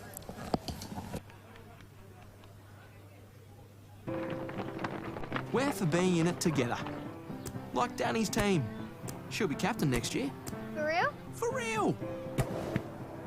Or like this couple, celebrating their anniversary. 29 years today. 30? Whoops, awkward. Well, congrats either way. And Sarah. She loves walking at East Point every Saturday with her besties. Keep up. I'm trying, Sarah. TIO, we're for Territorians. Kazali's Palmerston Club. Come and check out our cafe, open 7 days a week. Our kids club is open Wednesday to Sunday nights, including weekend lunchtime. Enjoy hot meals with nightly specials at the bistro or cold drinks at the sports bar. Feeling lucky? Have a go at the latest machines in our gaming lounge or grab your mates for a round of pool. Family gatherings or casual meetings, we have something for everyone. Kazali's Palmerston Club, making a difference.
Welcome back to AFLNT's coverage of the Round 18 clash of the 2024-25 TIO NTFL season from Darwin Mazda Nightcliff Oval. I'm Will Zwar, with me is Paul Maher, and it is the Nightcliff Tigers with a 60-point lead over Palmerston Magpies at three-quarter time. Paul, take us away into this last quarter. Well, Palmerston's virtually 24-25 season will come to an end in about 30 minutes, and it looks as though they've made some changes. Lampton's gone into the middle, as has Coughlin, who just took that ruck tap out. So they're probably going to try and enjoy this last quarter as best they can, and probably try and stem the bleeding. If it doesn't get any worse, maybe a little win, maybe to win the quarter to see them out. Nightcliff, you take a 10-goal win any day, Will. They've had some problems, obviously, during the week. Their skill level tonight just hasn't quite been on the mark. Their turnovers have cost them the 4 goals that Palmerston have kicked, virtually. Their inaccuracy in front of goal has been ordinary. And, but they've managed to push their way through to where they are at the moment. But as we just see them kick the goal there. Just a point to Boyd Bailey. Is that they're going to see the year out based on what's transpired. I think that was 2 flags, wasn't it, waved?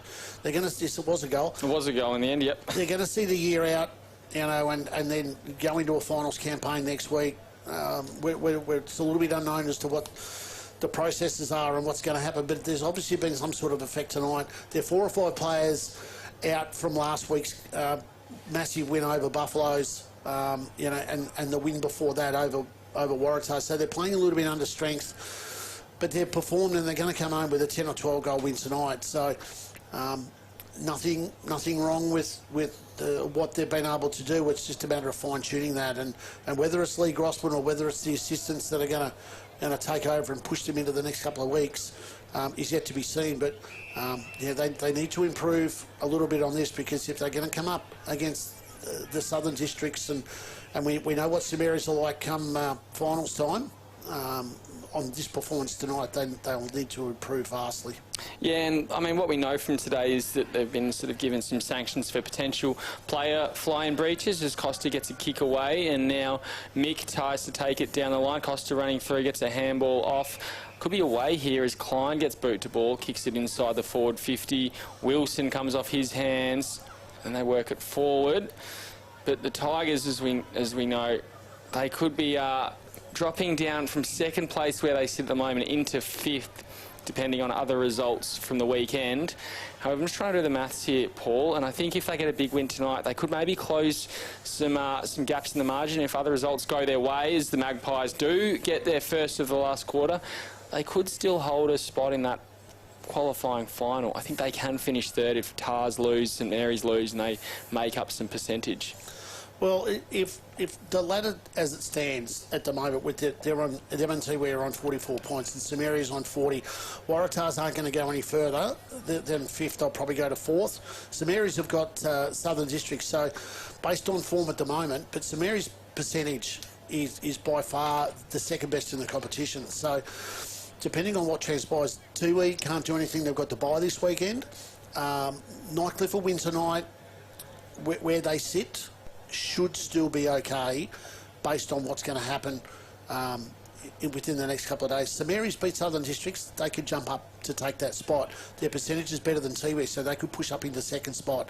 So it's going to be a very interesting wait for all concerned, and when the appeal's heard and what the process is leading forward, we might not know until Thursday, Friday as to what's going to transpire, which is not going to be ideal for anybody, because things need to be organised and clubs need to get whatever together to get organised so that they can put teams on the field, and obviously find coaches and whatever else needs to transpire. So, but the season hasn't had that too many exciting processes go on. So we've got something at the moment, but there's been a little bit of some tribunal action over the last couple of weeks, which has seen some key players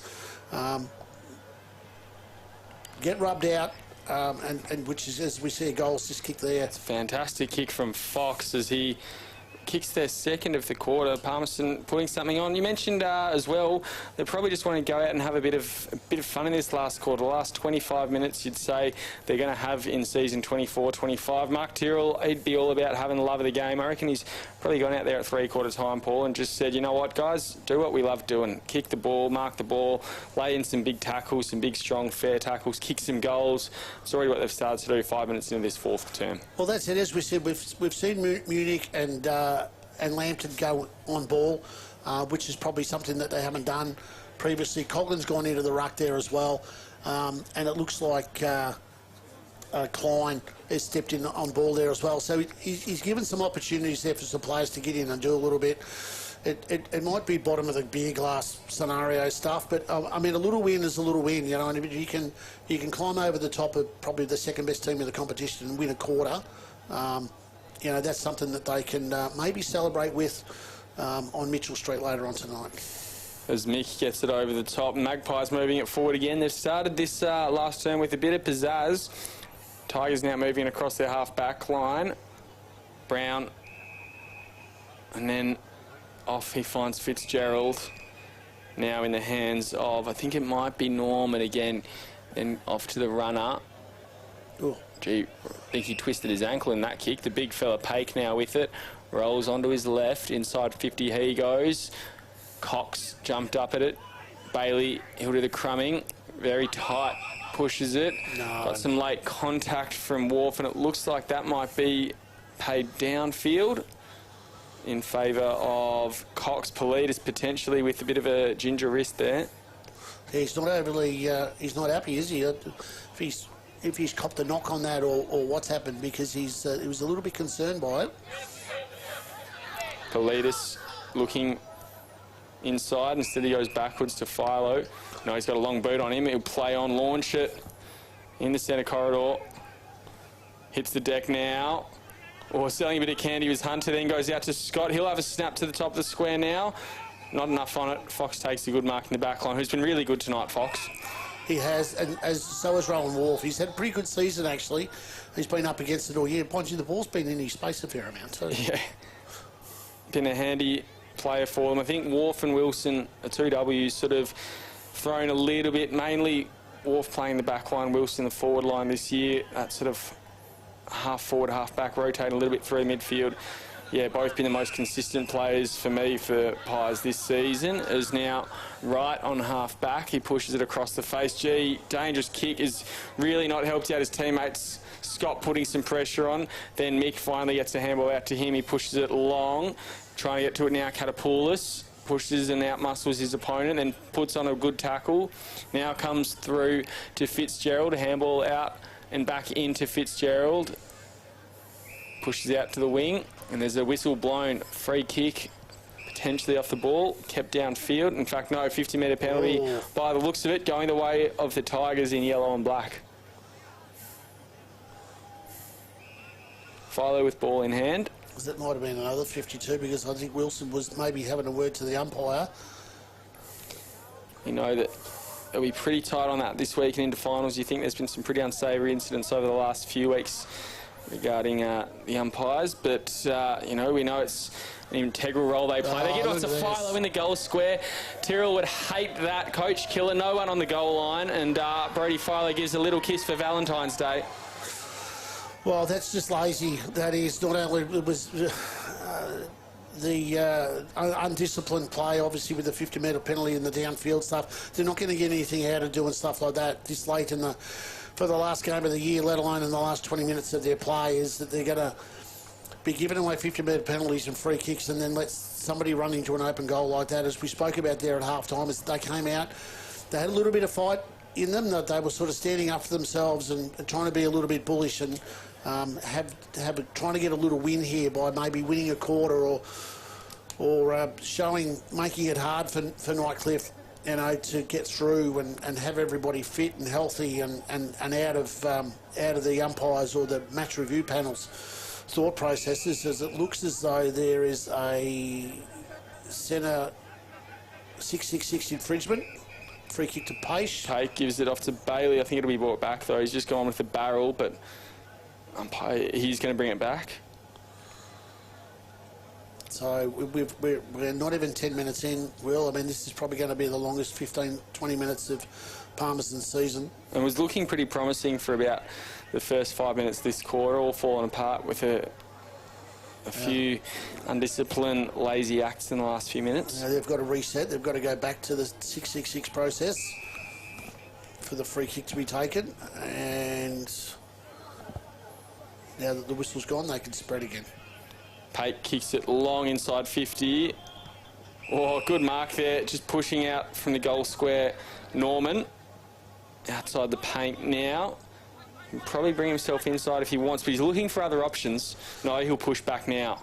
I think he's going to let one go here. Mouthguard in the sock. Give us a barrel.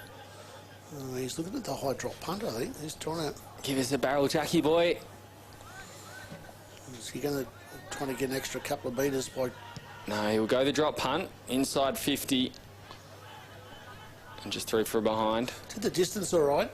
Accuracy, as tonight, mind you, 14-15, so their goal kickings... Oh, turned over again. Poor kicking in. Potter really put under pressure. And then the handball out really didn't help his teammate there in Selwood either. Now he's putting a tackle on, ball at the bottom of the pack. Umpire will call for a ball up. Just not helping themselves at all, Palmerston. No.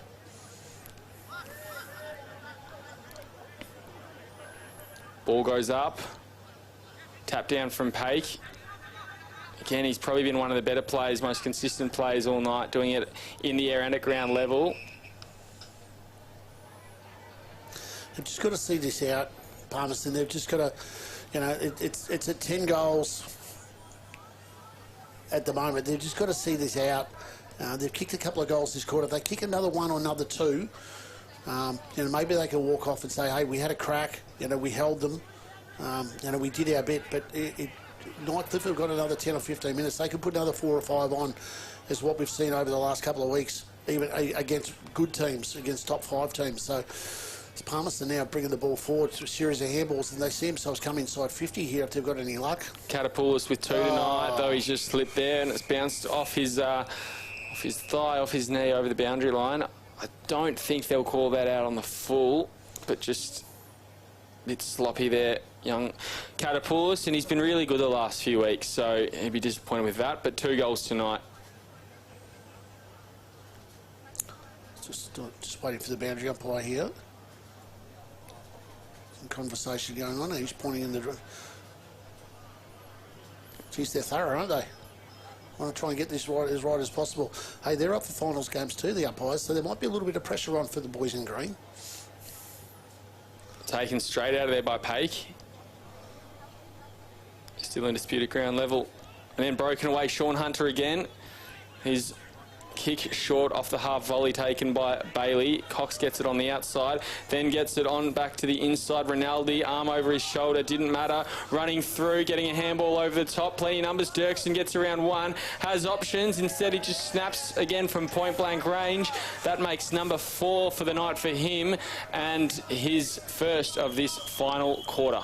They did that fairly easy then, Will, didn't they? As they brought the ball out from that stoppage, from that boundary throw in, not just outside their defensive 50, and it was fairly easy. Win the tap, couple of handballs. They brought the ball out with pace, and then they put the ball forward into the hands of their key players that you know have managed to kick it to the key forward in Dirksen, who's managed to finish off. But that's pace again. He was in there. He's won the tap out. Given he's on ball, there's plenty of feed tonight. Directly as well, because he hasn't missed a beat. He's come up against 2 or 3 opposition, as we see, and by the looks of it, there's another. It's against Palmerston again, by the looks of it. There's another 666 infringement. So we're just waiting to find out. In the background there, looked like it was Gould just making his way into Palmerston's forward line. So the second free kick in a row out of the middle. Paik gives it off this time. Again, inside 50 it goes. Oh, and another mark taken to Sean Hunter, inside 50 this time. Pretty good spot to take it. looking at the ground, you'd say 20 metres out, slight angle. Yeah, he's just outside the goal square, so that's poor undiscipline again. Is that they needed to get themselves, you know, I mean, it's not that difficult, you know, to do the count. Somebody's out there that probably should be at the other end of the ground, keeps going to the back, to the wrong end of the ground, and has given away 2 free kicks, which has now resulted in 2 goals, as we see the ball sail straight through, straight over the goal umpire's hat again. And this level of footy, you know who's in your interchange group. You look at the board, you know exactly where you're meant to be, how many of you in your group are meant to be in the forward line, the midfield. It's, you know, twice in a row. Once in a row's or once in a game's probably unforgivable, given, as we said before, Paul, we've had 6 years of warnings, but to have it happen twice in a row is just not good enough. Yeah. Yeah, and whether it's goal square or whether it's, you know, 6 defenders, I mean, look at the amount of time it's taken for the ball to get back to the centre. If you can't, you know, and as we see there, the umpires are counting. They know, and they're what they're up for. generally pretty good as well. If you're doing an interchange as well, they know you sort of, if you're making half an effort to run into your area, they'll look after you. It just looks like it's a bit lazy from the Magpies there, deep in their season. 16 minutes almost gone his final quarter. Scott gets a mark on the shallow wing, then pushes it into centre half forward. Norman, he plays on outside 50. And there'll be some contact, so a free kick against Hunter to the Magpies in their back line. 10 goals and 13 points, the exact margin in favour of the Tigers. 31 scoring shots to 8, and a margin of 73 points. Played on by Ellis. Advantage is taken. He pushes it down the line. Good mark taken there. So they've kicked 10 goals, 5 since half-time, Nightcliff. So that's more of the Nightcliff that we were looking to see. 2 goals, 7 in the first quarter, 4 goals, 3 in the second, and since then they've only missed 5 times since half-time. So they've sort of got their tempo footy working a little bit better. They've got themselves in a better position to kick goals. Dirkson's kicked 4, and he's kicked those all from about 30 or 40 metres out. So they've managed to work the ball forward and go a little bit deeper inside 50, so that they can make the goal-kicking program a little bit easier. Magpies a little better in this second half as well in terms of their own scoring. I think that they've sort of doubled what they had at, or doubled the scoring rate they had in the first half. But to let 10 goals 5 get through without really having a huge impact is probably not the second half that Coach Tyrrell would have been looking for. They give away a free kick on half back there as Brown pushes it out. Yeah, they've kicked 4 goals straight since half time, so they've still been outscored virtually 2-1. And now just bounces over the top, running through. I think that's Norman again with a handball over the top to Cox. And then off to the run-up, Politis streaming through, and they kick their 11th of the half. Well, this is what we didn't want to see from a Palmerston perspective, but we knew what Nightcliff could do because we spoke about it early in the game about their finishing strength, and it's sort of like that, you know, they've played that tempo footy, which, you know, saves them a few fuel tickets as the match progresses, that it gives them a little bit run. So obviously Lee Grossman has worked on their fitness throughout the course of the year so that they can continue to run on late in games, which is pretty important. Mind you, they're playing under lights tonight, so it's a nice even temperature. It's not a 2 o'clock Saturday afternoon game where they're probably playing in 90% humidity and 35 to 40 degree heat. So, but they're able to run this one out, you know, and without real issue either at the moment. They haven't had any injury concerns so far.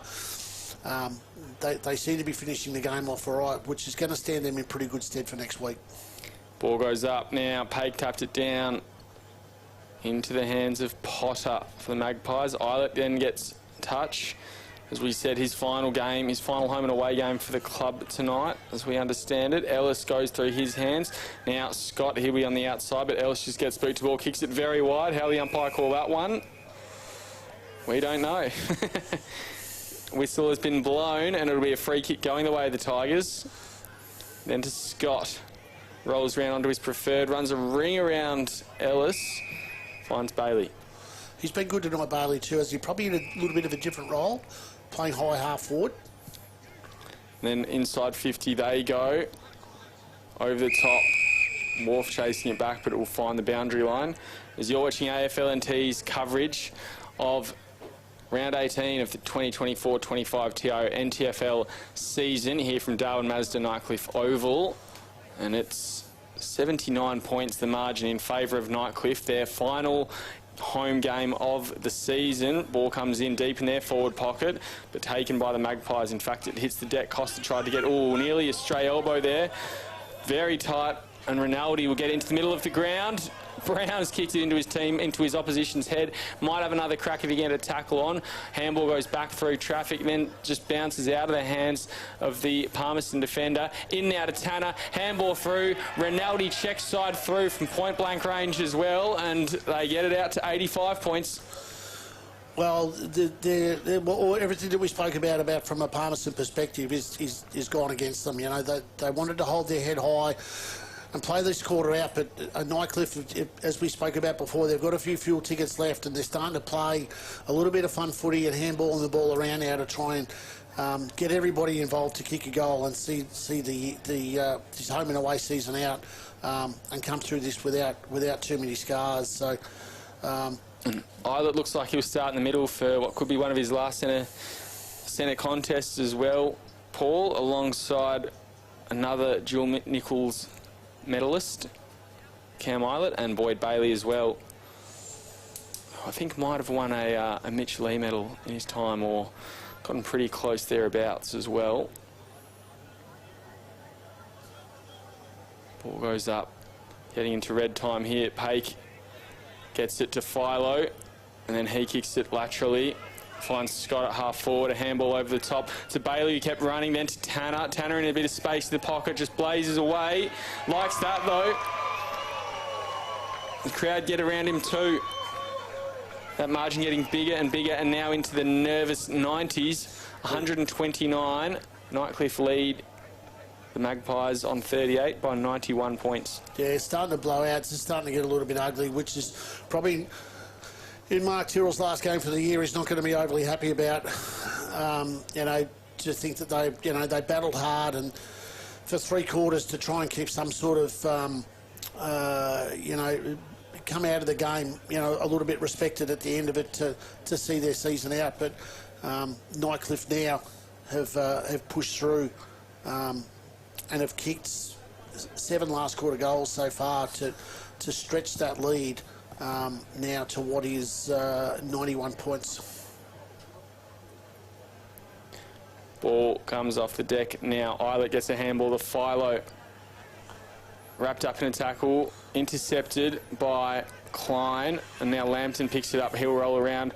Magpies hoping to get one last cheer as Klein slips over in season 24-25.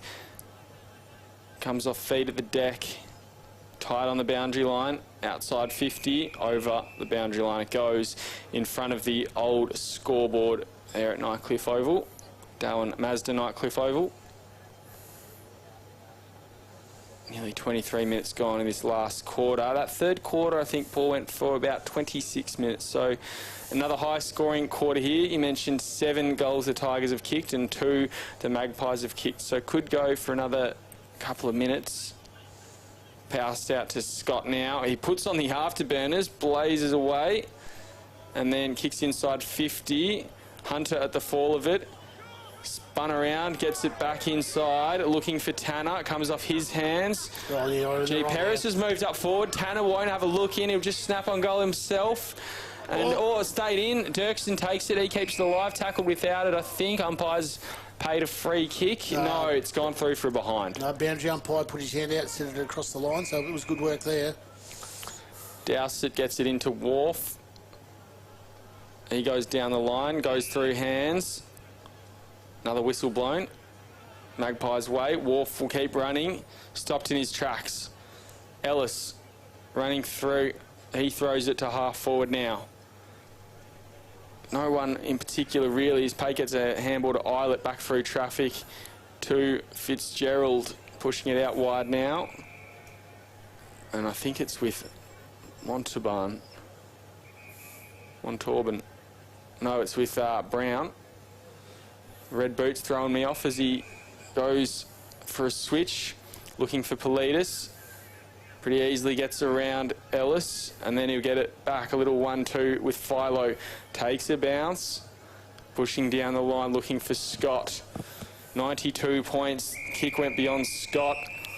wonder if they'll be chasing those extra 2 goals to pile on some percentage, which we now know could be really important depending on how the next week of footy goes and what happens at AFL HQ, AFL NTFL. Yeah, as we said, St Mary's percentage is at present is better than what Nightcliff's is at the moment. So there's a 10% gap. So they're going to pick up a fair amount tonight, but they're probably not going to pick that much up to be able to make that difference if they obviously St Mary's have a win and they lose points. So that's going to be interesting to see. So Cam Eilert crossed the Nightcliff in 2018. So this will be his 6th year at the club. Was obviously part of the triple premiership. Going back a few years back, very successful stint at the club, so he's going to be sorely missed as he journeys interstate.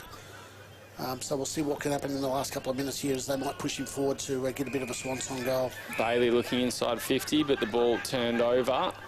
And now with Dowsett. Well, here we go, it's an opportunity. Turn it over. Paris is a long way from home, as we said, usually found in the back line. Trying to sneak forward. He was quite a little bit messy there. I think the nerves got the better of him.